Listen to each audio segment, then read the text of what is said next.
सबसे पहले आज की अहम खबर, आज़ाद कश्मीर के इंतखाबात 27 जुलाई को हो रहे हैं और कशीदगी भी वहाँ पे बढ़ रही है।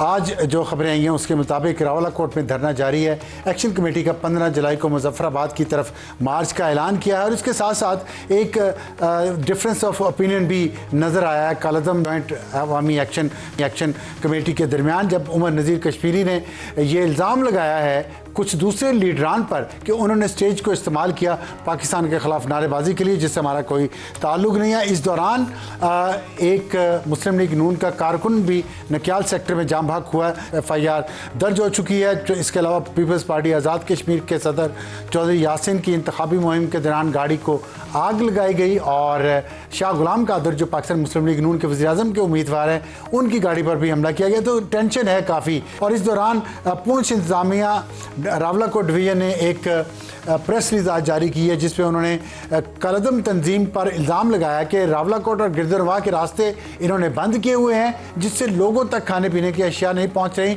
और उनकी ज़िंदगियां मुश्किल हो चुकी हैं। तमाम सड़कों पर दरख्त काट कर और पत्थर फेंक कर उन्होंने बंद किया हुआ है और ड्राइवर जो ट्रक्स लेके जाते हैं उन पर हमला करते हैं और उनको हरास करते हैं। इसके अलावा उन्होंने कहा कि 3 साल से ये कालदम अवामी कमेटी मुसलसल गर्मियों में एहतजाज करती है, जिससे कश्मीर का टूरिज़म तबाह होकर रह गया है और लोगों का हज़ारों लोगों का रोज़गार उससे वाबस्ता था, जिससे लाखों फैमिलियाँ सफ़र कर रही हैं। तो ये एक सिचुएशन है वहाँ पे और उम्मीद है कि 27 जुलाई को इंतखाबात पुरअमन हो जाएंगे। इसीलिए आज़ाद कश्मीर की हुकूमत ने वफाक से 4000 FC के एहलकार और रेंजर्स की 7 विंग्स को तलब कर लिया है। हमें भी उम्मीद है कि पुरअमन इंतखाबात होंगे और अवाम के मुंतखब नुमाइंदों को हुकूमत सौंपी जाएगी और फिर इन मसाइल का हल होगा। आज के प्रोग्राम का तारुफ, आज के प्रोग्राम में हमारी टॉप स्टोरी टॉपिक पे होगी और हॉट इशू भी वही होगा और एडिटोरियल का टाइम भी उसी में जाएगा और वो है पाकिस्तान में क्रिप्टो करेंसी का मुस्तकबिल। बहुत सारे सवालात हैं। दारुल उलूम कराची ने एक फतवा जारी किया मुफ्ती मोहम्मद तकी उस्मानी साहब ने, जिसमें उन्होंने कहा है कि क्रिप्टो करेंसी के ज़रिए कारोबार जायज़ नहीं है। और लेकिन उसके साथ उन्होंने जो बात हुई है बिलाल बिन साकिब से, जो चेयरमैन है Pakistan virtual asset regulatory authority के, उससे लगता है कि कोई रास्ता निकलेगा और मशरूत रास्ता होगा जिसमें crypto currency free for all नहीं होगा। कुछ कवानीन बनाए जाएंगे ताकि लोगों का सरमाया ना डूबे, अफरा तफरी ना फैले, क्योस ना हो।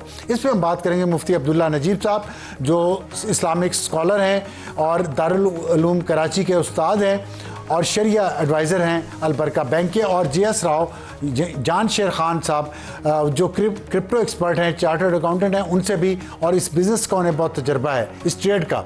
तो ये है हमारी आज की टॉप स्टोरी, पाकिस्तान में क्रिप्टो करेंसी का मुस्तकबिल। और इस पर हमें ज्वाइन किया है मुफ्ती अब्दुल्ला नजीब साहब ने, जो इस्लामिक स्कॉलर हैं, उस्ताद हैं दारुल उलूम कराची और शरिया एडवाइज़र अलबरका बैंक भी हैं, और मुफ्ती मोहम्मद तकी उस्मानी साहब का ये है दारुल उलूम कराची, उसी से ताल्लुक़ है मुफ्ती साहब का भी। और हमें ज्वाइन किया है जान शेर खान, जिनको JS राव के नाम से जो जाने जाते हैं, क्रिप्टो करेंसी के एक्सपर्ट हैं और चार्टर्ड अकाउंटेंट भी हैं। आपका ताल्लुक़ भी, इस वक्त आप भी कराची में मौजूद हैं, तो इस पर हम बात करेंगे। बात यह है कि जो मुफ्ती तकी उस्मानी साहब का फतवा आया है इस बारे में, उसमें उन्होंने कहा है कि क्रिप्टो करेंसी के इसको ख़रीदना जायज़ नहीं है, क्योंकि अब तक की तहकीक और राय के मुताबिक क्रिप्टो करेंसी माल नहीं है, बल्कि महज खाता में फ़र्जी नंबरों का इंदराज है, चाहे वो USDT की सूरत में हो या क्रिप्टो टोकन की सूरत में हो। इसलिए क्रिप्टो करेंसी से खरीदना जायज़ नहीं हुआ, जिसकी वजह से आप इन किताबों के मालिक नहीं हुए। तो ये उन्होंने एक फतवा दिया है, जिसके बाद मुख्तलिफ यहाँ पे राय हैं लोगों की, और पूरी दुनिया में भी हमने जो देखा है उसके मुताबिक भी कुछ ममालिक में, जैसे शरिया रिव्यू ब्यूरो बहरीन है, अमाना एडवाइज़र्स हैं ग्लोबल शरिया एडवाइजरी फर्म, और उनके हेड मुफ्ती फराज आदम जो UK में इस्लामिक फाइनेंस और फिनटेक के कंसल्टेंट हैं, और ब्लॉसम फाइनेंस इंडोनेशिया ये क्रिप्टो करेंसी को हलाल करार देते हैं। तो आज हम इस पे बात करेंगे, क्योंकि बहुत सारे पाकिस्तान में हज़ारों नहीं बल्कि लाखों लोग क्रिप्टो करेंसी का कारोबार कर रहे हैं। उनके लिए ये जायज़ है नहीं जायज़, इस पर एक बहस है। तो मुफ्ती साहब, मैं आपसे पहले बात का आगाज़ कर लेता हूँ।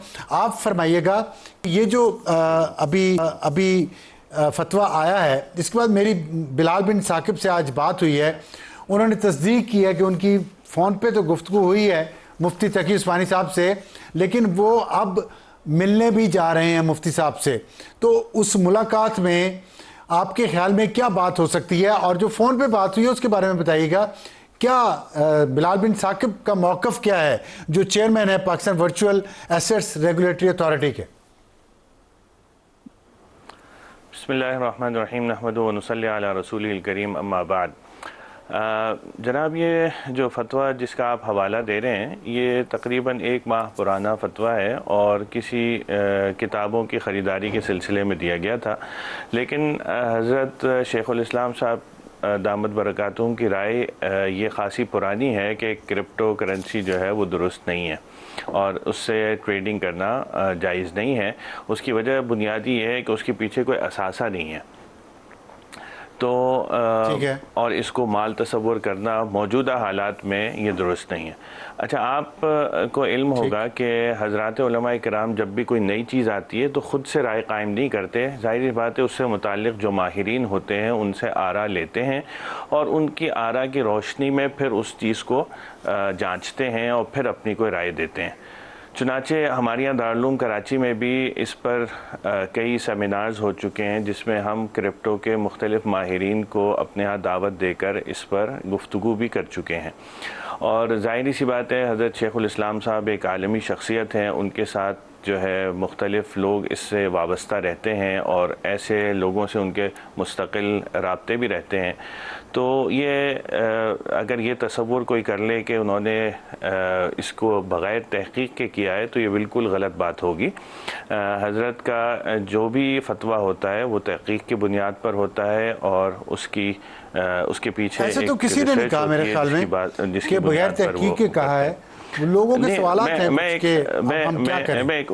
جی تو اسی طرح یہ جو اس دن بلال بن ثاقب صاحب سے جو گفتگو ہوئی جس کے بارے میں آپ نے سوال کیا، تو ان سے یہی ہوا تھا کہ اگر یہ حکومت ایک ادارہ بنا رہی ہے اور اس میں جو ہے ہم مختلف قوانین مرتب کریں گے، تو حضرت کی ان سے گفتگو میں حضرت نے یہ فرمایا ہے ان سے کہ اگر اس کے پیچھے کوئی اثاثے ہوں اور قوانین ایسے مرتب ہوں جو شرعی اعتبار سے مناسب ہوں، درست ہوں، تو اس کے بارے میں غور و فکر کیا جا سکتا ہے. چنانچہ سب سے پہلے اسٹیپ پر انہوں نے کہا تھا کہ میں اس کا ایکٹ جو ہے وہ آپ کو بھیجتا ہوں. یعنی بلال صاحب نے حضرت شیخ صاحب کو یہ کہا کہ میں ان کو اس سے متعلق جو ایکٹ ہم نے تیار کیا ہے وہ ریویو کے لیے آپ کو بھیجتا ہوں، اور انہوں نے بھیج بھی دیا ہے وہ. چنانچہ حضرت جو ہے اس کو ریویو کریں گے اور ریویو کرنے کے بعد بلال صاحب نے یہ بھی کہا ہے کہ ہم مسلسل آپ سے رابطے میں رہیں گے اور رہنمائی لیں گے تاکہ اس میں اگر کوئی جواز کی صورت مل سکتی ہو، کوئی اثاثے اس کے پیچھے مرتب کر کے ہم اس کو ایسی صورت میں لا سکتے ہوں جو شریعت کے جو اصول و ضوابط ہیں ان میں یہ ان کے پیرامیٹرز میں یہ آ جائے اور ہم اس کو استعمال کر سکتے ہوں، تو اس پر غور کیا جا سکتا ہے. یہ بنیادی بات ہوئی ہے. تو آپ کی باتوں سے کیا میں یہ مطلب اخذ کر سکتا ہوں کہ کرپٹو کرنسی کا جو کہا گیا ہے اس وقت اس کی مشروط اجازت ممکن ہو سکتی ہے اگر ایکٹ میں وہ تمام شرائط پوری کی گئی ہوں جو شریعت کے مطابق ہیں؟ جی دیکھیے، فی الحال جو فتویٰ ہے نا وہ تو موجودہ صورتحال کو دیکھتے ہوئے حضرت نے ناجائز کہا ہے. اگر مستقبل میں کرپٹو کے پیچھے کچھ اثاثہ جات آ جائیں، کچھ ایسٹس آ جائیں اور جو قوانین جیسے مرتب کیے جا رہے ہیں وہ دونوں شریعہ پیرامیٹرز میں آ جائیں تو اس پر غور ہو سکتا ہے اور یقیناً جو ہے ممکن تو ہے نا تبدیلی آ سکتی ہے. لیکن رائے میں تبدیلی اس کی صورتحال کی تبدیلی کی وجہ سے آئے گی. یعنی اس وقت جو کرپٹو ہے کیونکہ اس کے پیچھے ہمیں اثاثے بالکل محسوس نہیں ہوتے، اسی لیے میں کہہ رہا ہوں مشروط ہو کہ اثاثے پیچھے ہوں. جی ہاں بالکل صحیح فرما رہے ہیں آپ.